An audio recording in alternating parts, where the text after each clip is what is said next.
Bom, meus queridos e amados irmãos, vocês sabem que pentecostal é assim, né? Microfone na mão, muda o tom de voz. Meus queridos, nós vamos começar com a Bíblia Sagrada, por conta de a apostila ainda não está em nossas mãos, mas eu vou trazer para vocês aquilo que é proposto, inclusive a aula que vem, quando vocês pegarem a apostila, vocês vão perceber que o que eu vou trazer aqui na aula de hoje é justamente o princípio e as primeiras páginas da apostila, tá bom? Nós vamos estudar então sobre Pentateuco, né? Pentateuco, a palavra Pentateuco, ela significa, na verdade, 5 livros ou 5 rolos, né? Que a gente está sem quadro aqui, eu ia estar explicando tudo isso aí para vocês na escrita, até melhor nessa questão visual, né? Mas, como eu disse, a gente está na adaptação ainda aí. Então, a palavra Pentateuco, que é o título da matéria, tá? Penta, 5, né? Teucos, na verdade, rolos ou volumes, mas referente a livros. Então, a palavra Pentateuco quer dizer 5 livros ou 5 rolos, e é referente aos 5 primeiros livros da Bíblia: Gênesis, Êxodo, Levítico, Números e Deuteronômio. Então, nessa matéria nós vamos tentar estudar, lógico, não tem como se aprofundar em todos os livros. Eu vou dar um pouco mais de atenção em Gênesis, mesmo porque ele abrange um período de história muito maior do que todos os outros 4, né? Então, se juntar os outros 4 livros, de Êxodo a Deuteronômio, não dá o período histórico de Gênesis. Então, Gênesis eu vou gastar umas 3, 4 aulas talvez, e aí depois a gente parte para uma aula, um livro, né? Aquela informação básica, quem escreveu, o tema do livro e etc. Então, a gente vai aí caminhar pelo menos um mês no livro de Gênesis, tá bom? Eu acho muito pouco, mas é o que temos para hoje. Tudo bem, meus queridos? Então, aliás, quando a gente vê lá Gênesis na nossa Bíblia, no original, a língua hebraica, o Antigo Testamento foi escrito em hebraico, né? A maior parte, a grande parte em hebraico, algumas partezinhas lá em aramaico, e o Novo Testamento também, a grande maioria na língua grega. Mas esses títulos aqui da nossa Bíblia não faz parte da língua hebraica. Os termos são, né, termos grego. Então, quem organizou a Bíblia, porque a Bíblia não nasceu pronta assim, inclusive nós vamos ter a matéria chamada Bibliologia. A gente vai estudar todo esse processo, como que a Bíblia chegou até nós assim, capítulos, versículos, títulos, dessa forma, organizada, 66 livros. Isso foi um trabalhão enorme, né? Durante séculos e séculos. A gente vai aprender que foram 1.600 anos, de Gênesis até Apocalipse, 1.600 anos, por volta de 40 autores, como eu disse, 2 línguas diferentes, né? Então a gente vai estudar isso aí. Então, quando a gente vê aqui Gênesis, Êxodo, esses termos, na verdade eles são gregos. Então, olha só, né? Já é uma coisa para a gente observar. O original mesmo, na língua hebraica, o livro de Gênesis chama Bereshit. Por que Bereshit? Porque os judeus, eles pegavam primeira frase, né, que está em Gênesis capítulo 1, verso 1, por exemplo, se vocês puderem abrir a Bíblia, e a gente vai acompanhar, como eu disse, por falta aí da apostila, a gente vai recorrer mais à Bíblia. Mesmo com a apostila, lógico que a gente sempre vai tentar recorrer a textos bíblicos, que é a base nossa, né? Dependendo dos materiais, mas a Bíblia é a base principal da nossa informação e da nossa abordagem.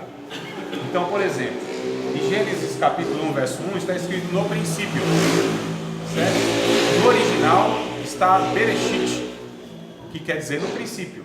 Então, o nome desse livro para os judeus é no princípio, que é Gênesis. Então, Gênesis vai falar no princípio também.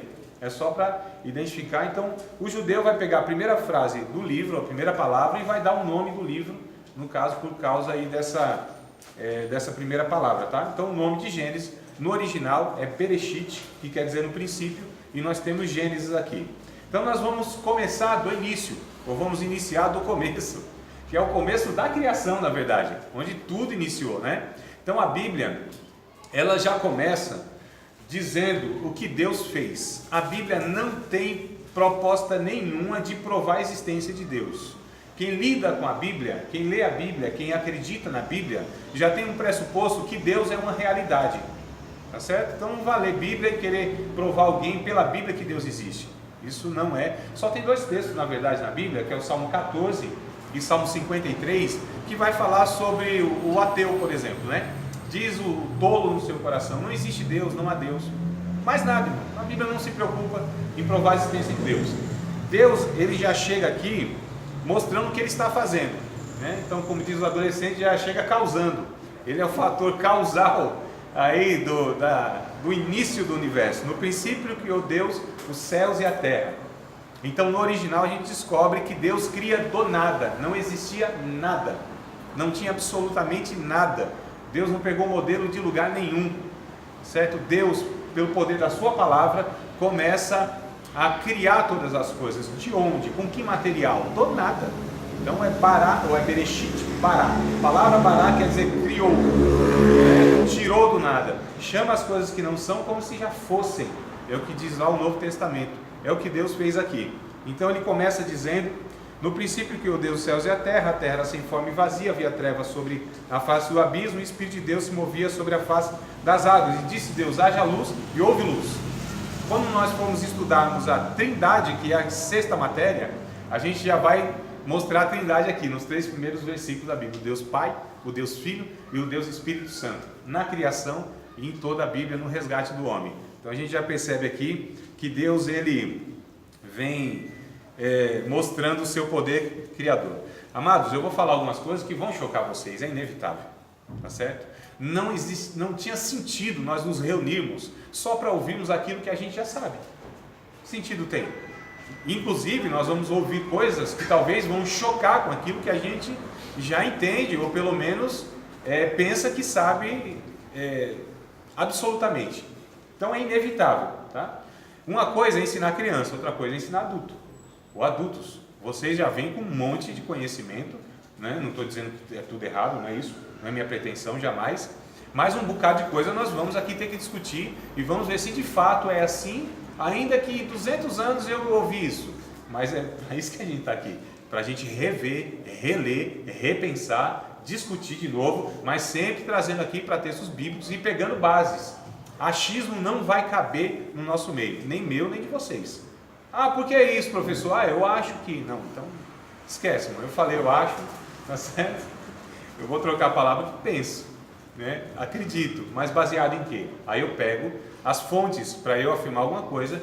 Então todos nós vamos caminhar assim, pegando fonte para que a gente trabalhe a partir de informações seguras, não pelo fato de que nós ouvimos, que nós falamos até hoje. A gente, é inevitável, não é isso, Antônio, que a gente já está experimentando lá 7 meses, né? Tem hora que a aula fala assim: nossa, mas calma aí, faz 10 anos que eu ensinei assim, 10 anos que eu preguei assim. Aí fala: então, mas está vendo como não era assim? Então Deus veio e nos iluminou, e a gente fala: glória a Deus, graças a Deus isso aconteceu. Então não se espante se isso acontecer, tá bom? Aí é Deus trabalhando em nossa vida através do esclarecimento. Então uma coisa que eu já vou falar para vocês que vai chocar é assim: Deus não existe. Um golinho d'água aqui.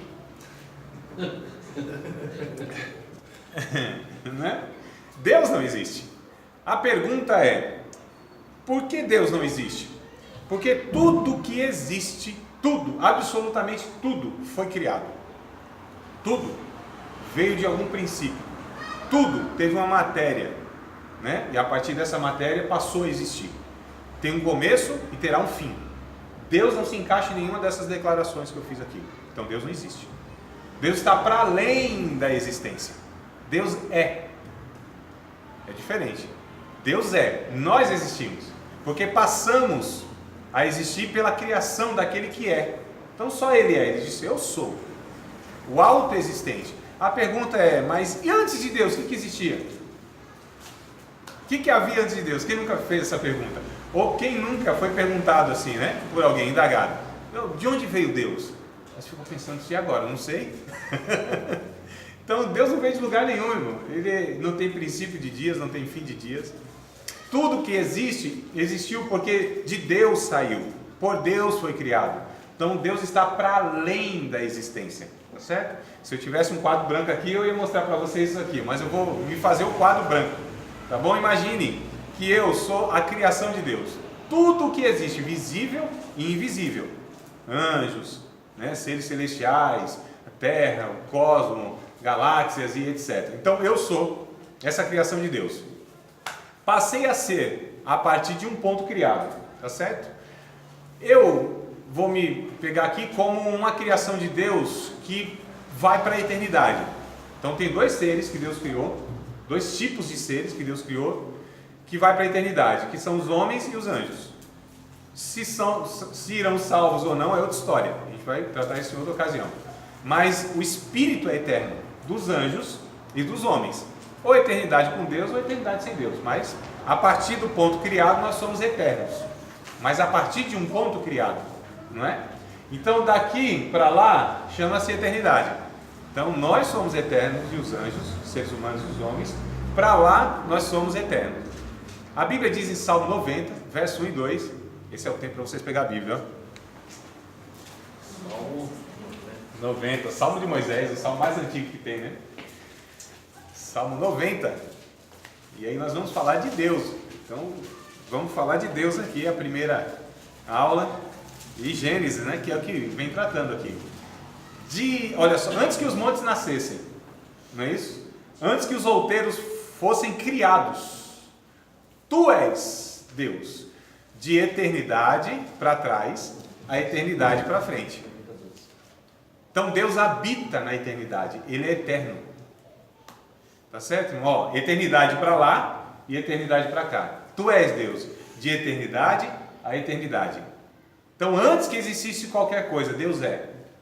Deus nunca passou a ser. Ele está fora da criação. Ele está além da sua criação. Toda a sua criação está nele. Mas ele está fora da sua criação. Deus não habita no tempo. Embora ele interfira no tempo e entre no tempo. Onde Deus está agora exatamente? Agora. Onde sempre esteve em todo o tempo. Se é que a gente pode falar de tempo em relação a Deus. Onde Deus está agora exatamente? No mesmo lugar, talvez nem lugar eu possa usar diante de Deus. Irmãos, a gente vai falar de um ser que ele ultrapassa a nossa capacidade imaginativa, criativa, racional. Estamos falando de Deus, não é de um ídolo. Então, tudo que a gente usar para Deus ainda é muito superficial, ainda é muito pouco para tentar explicar a respeito desse ser, que é Deus. Isso é tão óbvio que não dá para explicar Deus, que é preto no branco. A piada foi ruim, mas deixa eu falar. Meu Deus, ninguém conhece a música do Preto e Branco? Ninguém explica Deus? Não? Vocês estão meio sérios, hein? Olha. Não, aqui é Não, mas eu conheço. Conhece, não é possível. Então olha só.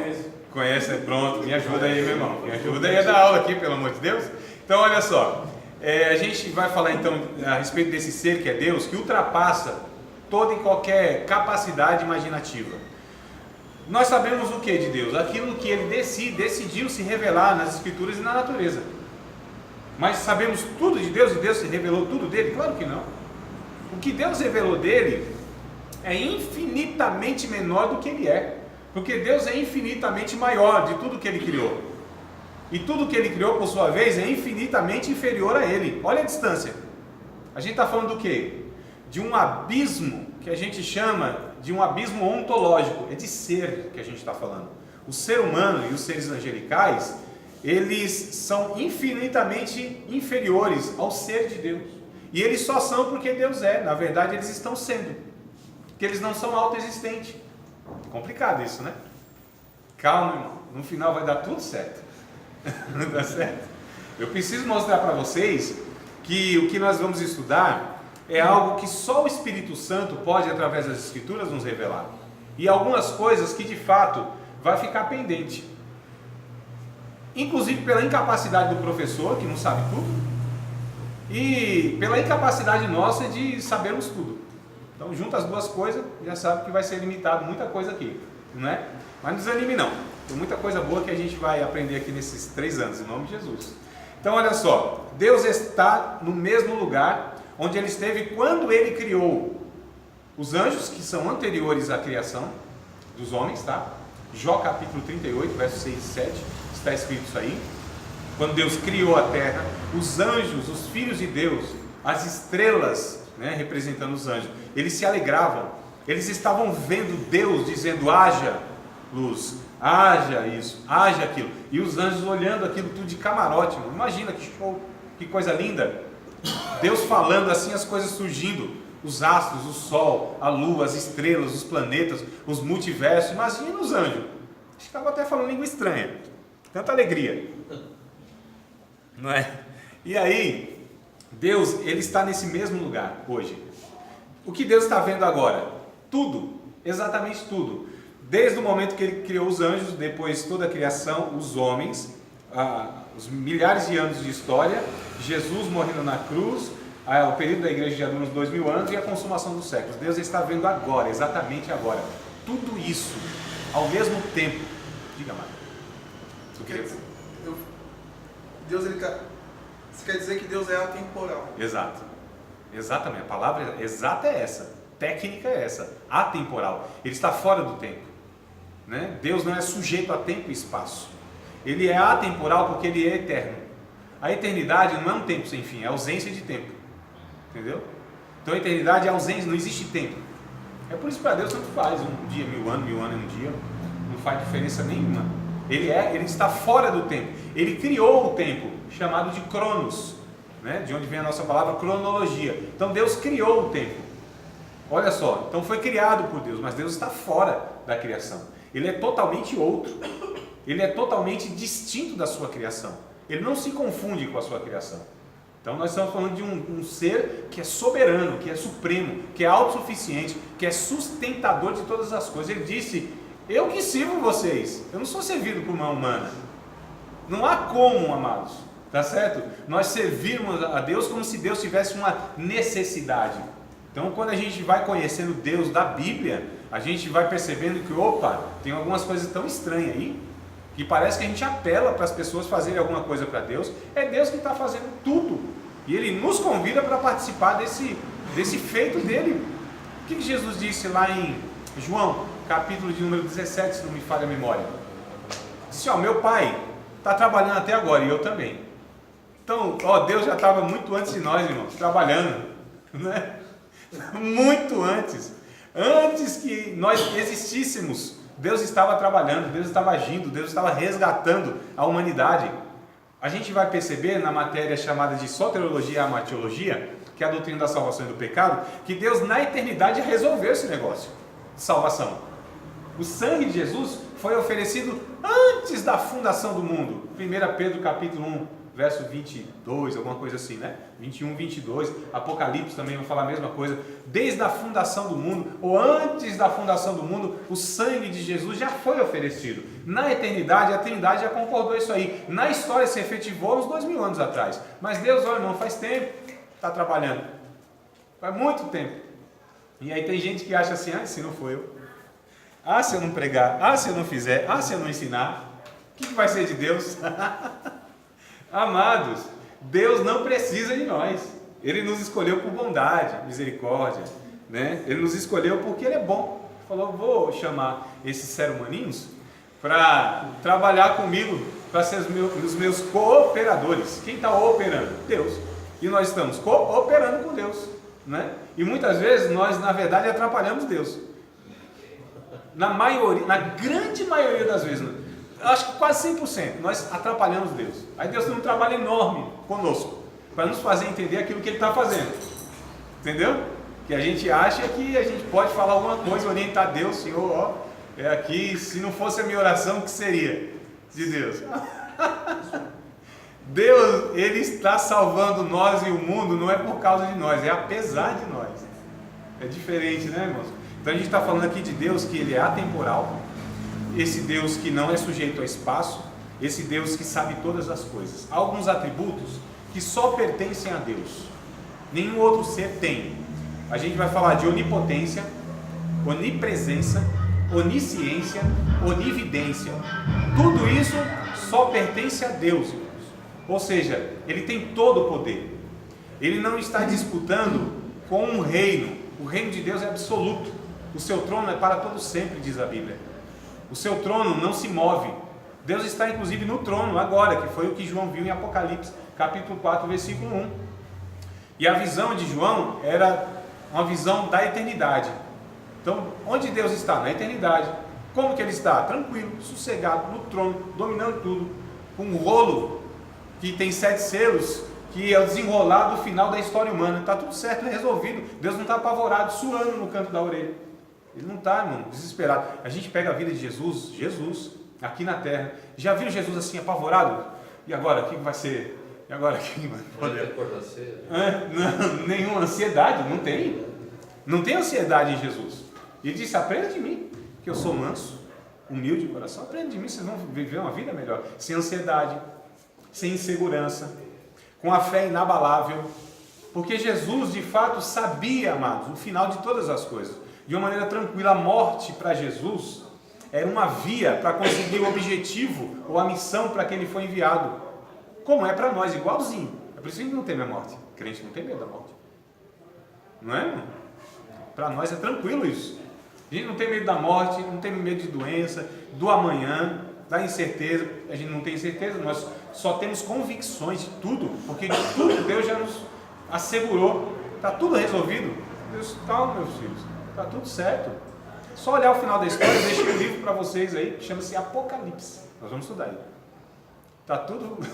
Apocalipse mostra o triunfo do Cordeiro, o triunfo de Cristo, o triunfo de Deus sobre todas as nações, sobre Satanás, sobre o falso profeta, o anticristo, esse mundo pecaminoso. Ou seja, Deus é soberano.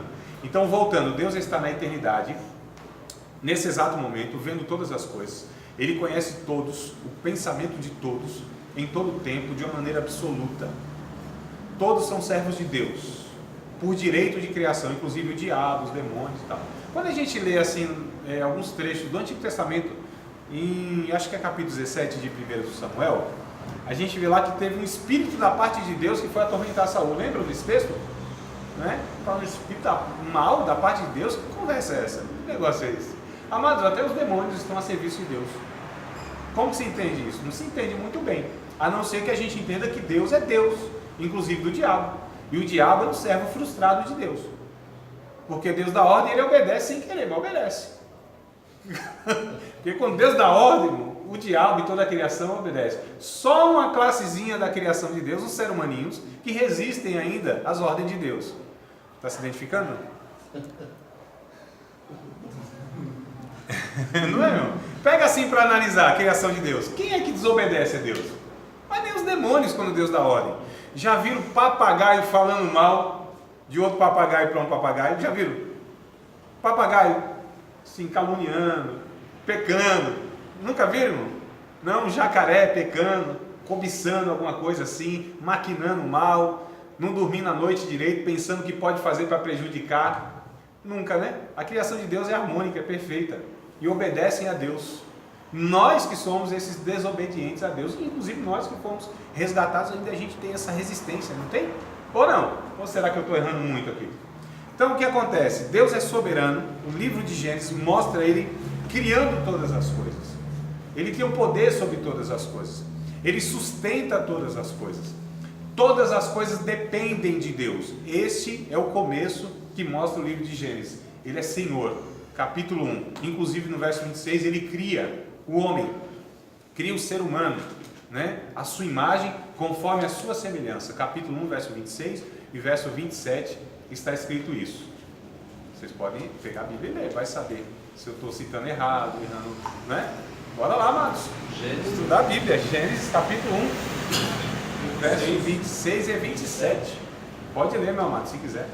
E disse Deus: façamos o homem à nossa imagem, conforme a nossa semelhança, e domine sobre os peixes do mar, sobre as aves dos céus, sobre o gado, sobre toda a terra, e sobre todo o réptil que se move sobre a terra. Isso. 27. Isso. E criou Deus o homem à sua imagem, a imagem de Deus.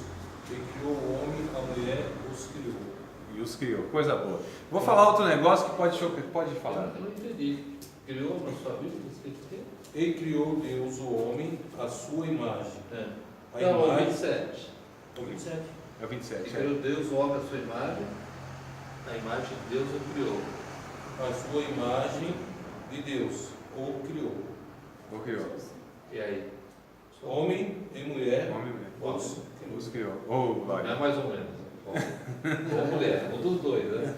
Ou é homem ou é mulher. Homem e mulher. Homem e mulher está escrito lá. Homem e Depende. mulher. As versões. Ia estar macho e fêmea. Isso, as versões. Depois. Estão querendo criar um outro terceiro sexo aí, né? Ah, tá. Não, desde a criação. As versões nós vamos perceber que tem versões aí que vão conflitar e elas na verdade vão contribuir para a nossa compreensão. Mas o que eu quero é abordar outra questão aqui no livro de Gênesis, já no comecinho. Bom, falamos do Criador, Ele é soberano, criou todas as coisas, é antes de todas as coisas, sustenta todas as coisas, não depende de ninguém, sabe de tudo, o tempo todo, ao mesmo tempo, de uma forma absoluta. Não precisa que Deus seja informado de nada. Ele sabe de tudo, o tempo todo, sobre todas as criaturas que existem e passarão a existir, inclusive. Então Deus sabe de tudo, é onisciente, é onipresente, está em todos os lugares. Salmo 139. Se subir o céu, Ele está lá. Se descer no inferno, Deus está lá. Mas não é porque Deus está em todos os lugares, é porque todos os lugares estão em Deus. Há uma diferença. Entenderam? Não é porque Deus está em todos os lugares, é que todos os lugares estão dentro de Deus. Olha que coisa interessante. Não é? Porque fora de Deus não há possibilidade de existência de nada. Irmãos, não há 1 metro ou 1 centímetro quadrado desta criação, visível ou invisível, que Deus não possa dizer, é meu. Tudo é dele e todas as coisas estão dentro dele. Vamos imaginar que Deus é essa mesa, aqui. Imagine que Deus é essa mesa. Imagine que tudo que está dentro da mesa é que existe, não é? E aí o Atos capítulo 17, verso 18, se não me falha a memória, dá o tempo aí para você pegar na Bíblia, procurar na Bíblia. Bora lá, amados. Que fadiga é essa de folhear a Bíblia? Atos capítulo 17, verso 28. Atos 17, 28. Porque nele vivemos, nos movemos e existimos, como também alguns dos nossos poetas disseram, pois somos também sua geração. Isso, exato. Olha aqui, isso aqui, somos nós e tudo que existe, esse copo. E aqui, irmãos, nele, diz o texto aí que o servo de Deus leu, nos movemos, existimos e respiramos. Se sairmos fora de Deus, o que acontece? Cairemos no nada, no inexistência, deixaremos de existir, simples assim. Então tudo que existe, existe em Deus, dentro de Deus. Não é que Ele está em todos os lugares. Um certo servo de Deus chamado George Miller, um grande homem de Deus na história, ele estava no bar um dia e o transporte era navio na época, né, barcos e tal, e ele estava lá e aí o capitão, assim, ele era muito conhecido, né, naquela época, em vários lugares do mundo, e aí o capitão, querendo zombar da fé de George Miller, olhou assim uma noite, o céu estrelado, e perguntou assim, senhor George Miller, estou olhando para o céu, o senhor disse que Deus está no céu, aquela coisa toda, eu não estou vendo Deus. Onde Deus está? Aí ele disse, essa pergunta é muito fácil de responder. A pergunta difícil é onde Deus não está. Onde Deus não está? Que o Salmo diz, até no inferno Ele está. Mas não é que Ele está, é porque todas as coisas estão nele, dependem dele, são sustentadas por Ele. Olha só, amados, que coisa linda. Então Deus é esse Deus que o Hebreus capítulo de número 4, versículos de número 12 e 13, vai nos mostrar a sua voz, a sua palavra e o seu conhecimento. A palavra de Deus é mais viva e eficaz do que espada qualquer de 2 gumes.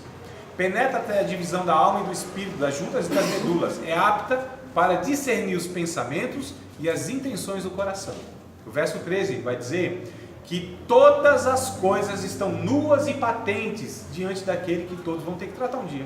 Nua, explícita. Deus sabe de tudo, vê todas as coisas ao mesmo tempo de uma forma absoluta. Irmãos, que coisa linda.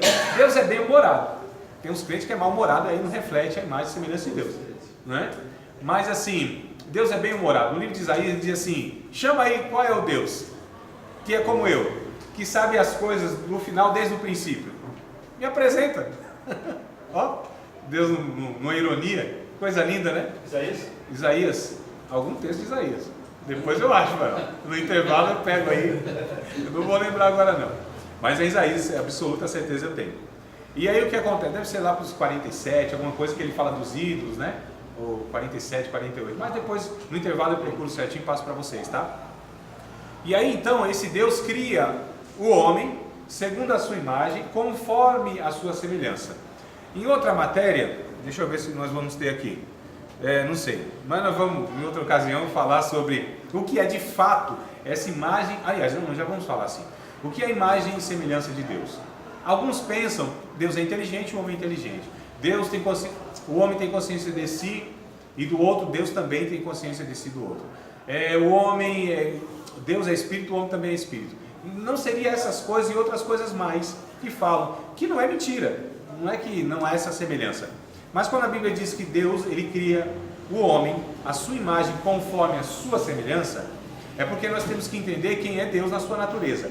Quem é Deus na sua natureza? É Pai, é Filho e é o Espírito Santo. E aí sim, na matéria trindade, a gente vai tentar falar sobre isso, tá certo? Lógico que a gente não vai compreender, que a gente considera isso um mistério. Então tem coisas na Bíblia que é revelado, mas não é explicado. Revelação é aquilo que é mostrado, mas não é explicado como aquilo de fato é. Então um dos mistérios que nós temos na Bíblia é a Trindade, outra é a dupla natureza de Cristo e outra é o problema do mal. Por que o mal existe? Porque Deus, sendo todo-poderoso e amor, não acaba logo com o mal. Então são coisas difíceis de a gente entender e possivelmente nós não temos condição de entender. Mas vamos voltar só para a natureza de Deus. Então Deus é triuno. Deus é Pai, é Filho e Espírito Santo. Deus é uma família, não é? Deus é uma família, o que ele cria? Outra família, que chama de humanidade. Vocês sabiam que Deus não criou a Eva? A Eva é criação de Adão? É isso que eu disse que ia chocar com vocês. Deus só criou Adão macho e Adão fêmea.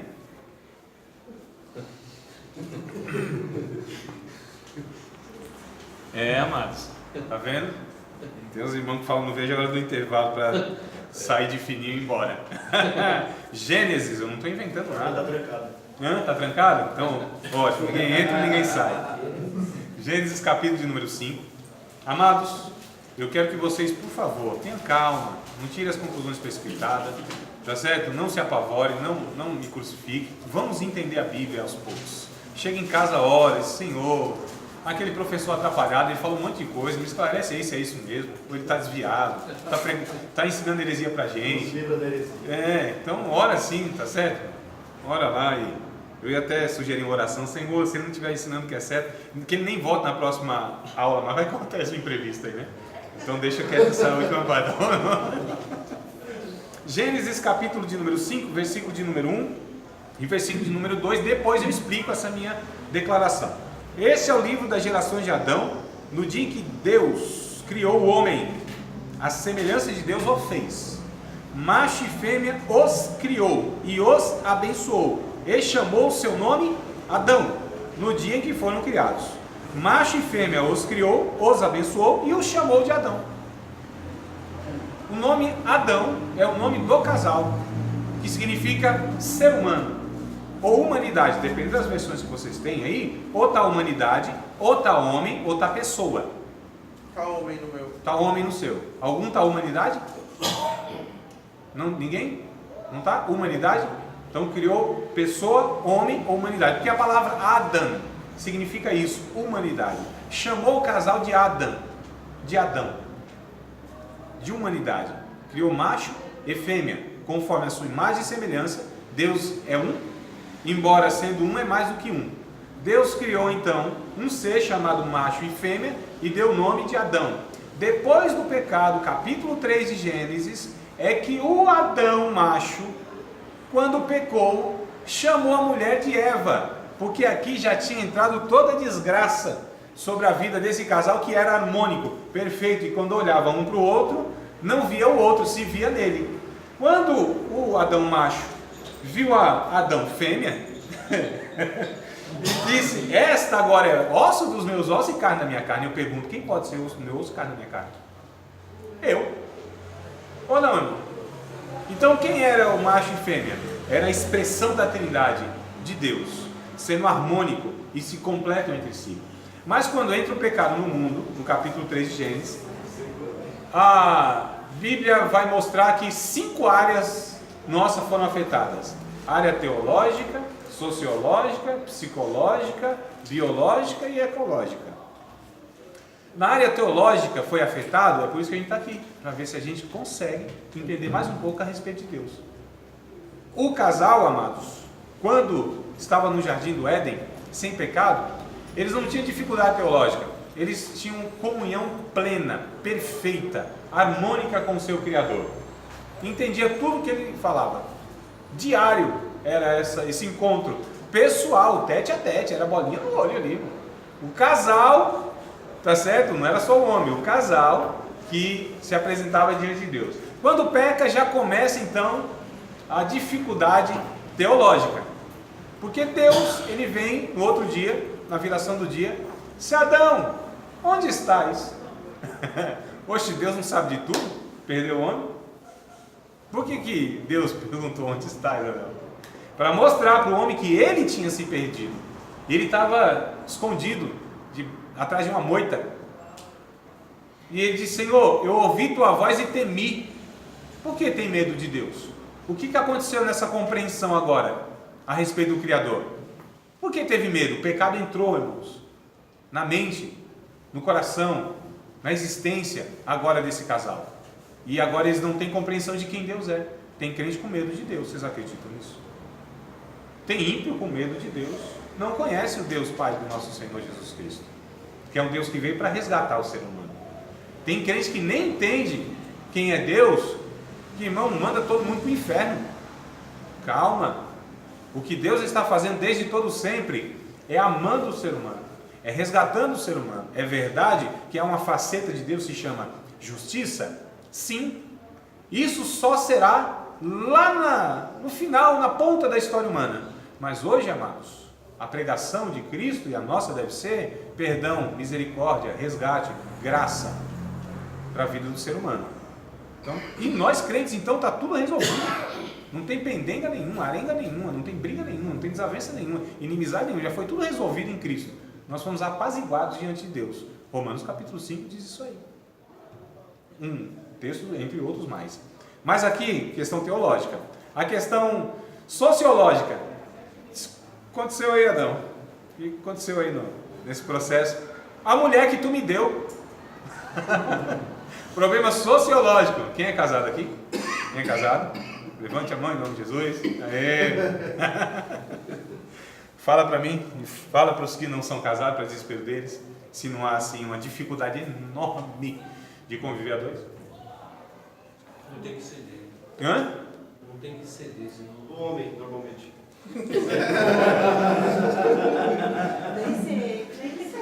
A pergunta é fácil? Não. Quem, talvez, será que o Antônio, que é o mais tempo de casado, ou alguns irmãos aí que tem 30, 40 anos assim de casado, tem, mano, 40? 32. 32 anos, olha aí, mano. Tem dificuldades ainda no matrimônio?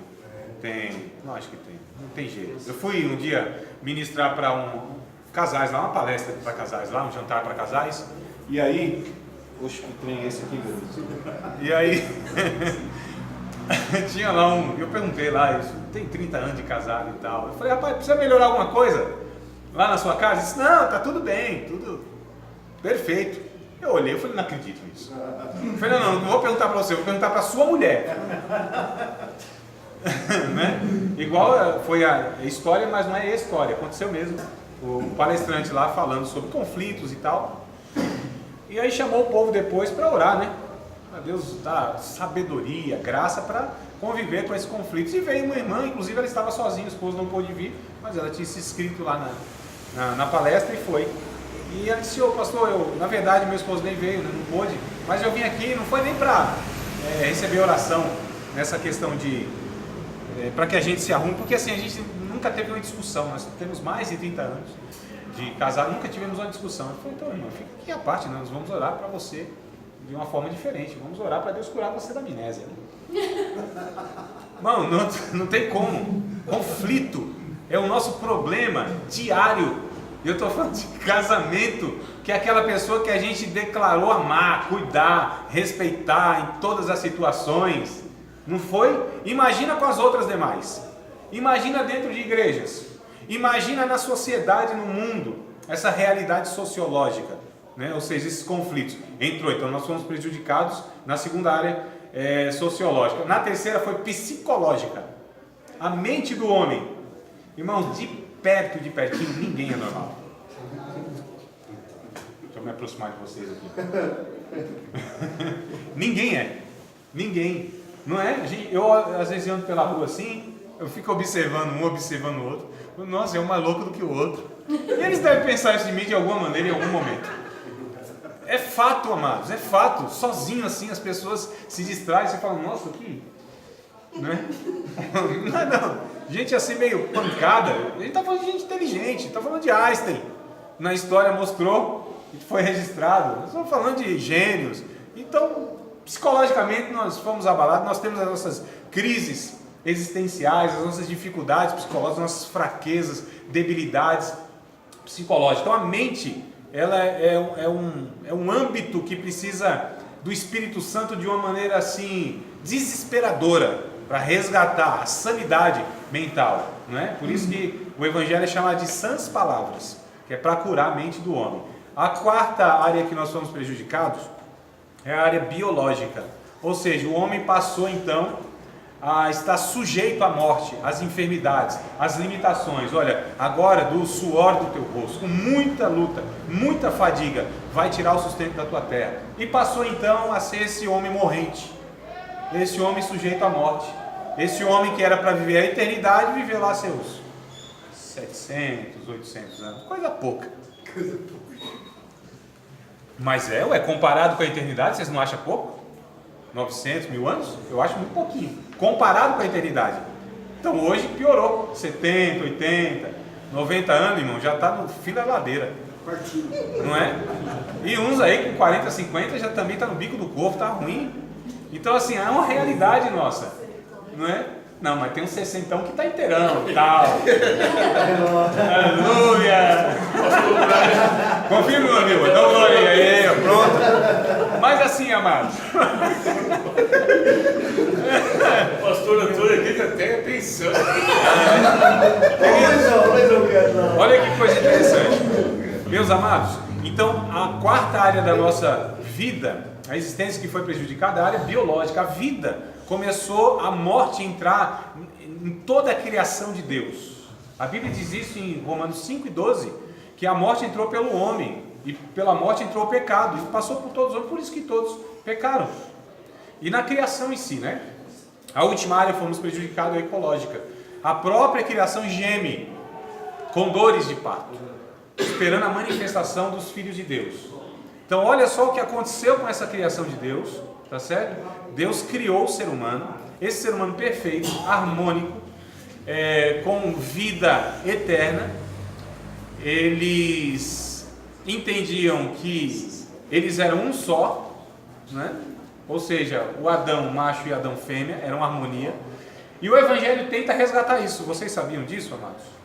A função do Evangelho é resgatar toda essa criação primeira de Deus, resgatar tudo isso.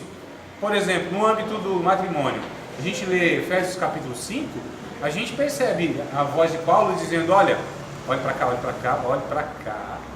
Isso, enquanto a multidão vem chegando, vocês olhem para cá, irmão, no meio da minha sobrancelha, procure saber onde ela se divide.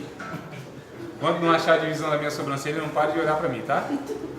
Isso, inclusive o Sadraque, Mesaque e o Abednego que chegaram agora. Essa cura. Então, amados, essa criação foi prejudicada, e aí o Evangelho, a proposta do Evangelho é resgatar tudo isso, inclusive, lógico, principalmente o homem. Então, em Efésios capítulo 5, Paulo, ele vai dizer, por exemplo, sobre essa harmonia entre Cristo e a igreja, que deve ser entre o esposo e a esposa. Como Cristo, ele deu a vida para a igreja, assim o marido também deve dar para a esposa. E ali é uma submissão. Vou falar outra coisa que talvez vai chocar vocês, talvez. Então a primeira foi que Deus não existe. A segunda é que Deus só criou Adão macho e fêmea, não é? E a terceira é o seguinte, a Bíblia diz que o homem deve ser submisso à mulher. Então, meu Deus, as irmãs não deram nem glória.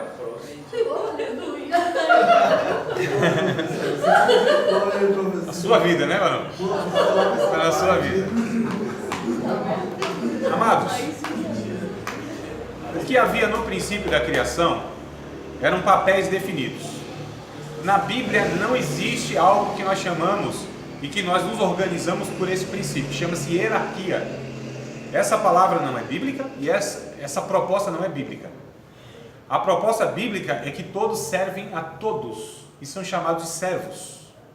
E parece-me que no reino de Deus quem mais serve é quem é mais elogiado. Então a gente inverteu as coisas, inclusive dentro das nossas organizações que nós chamamos de igreja, não é? Olha só como vai pesando a verdade bíblica na nossa realidade. Então ninguém tem como fugir da verdade bíblica quando a gente é exposta a essa verdade. O problema, amados, não é nós não lermos a Bíblia. O problema é nós não sermos lidos pela Bíblia. E tem gente que lê Bíblia, mas não se deixa ler por ela, sondado por ela, escaneado por ela. A Bíblia vai penetrando e vai mostrando as nossas realidades, pensamentos, lembra? Intenção do coração e tudo mais, quem nós somos. Então, eu acredito e espero, no final de cada matéria, no final de cada aula, no final do curso, nós possamos ter a convicção de que nós somos miseráveis, incapazes, inúteis, como já dizia o profeta ou poeta naquela música, lembra? Lembra não? Não, né? Então deixa pra lá, que tem uns você deve lembrar, deixa pra lá. Não é inspirado não. Ele diz, a gente somos inútil, né? Então, a Bíblia diz isso inclusive, para que a gente perceba que a Bíblia ela vai nos expondo diante da santidade de Deus, de tal maneira que a gente vai percebendo que nós não somos, irmãos, tudo isso que a gente pensa ser, ungido, santo, melhor do que os outros. A Bíblia vai nos humilhando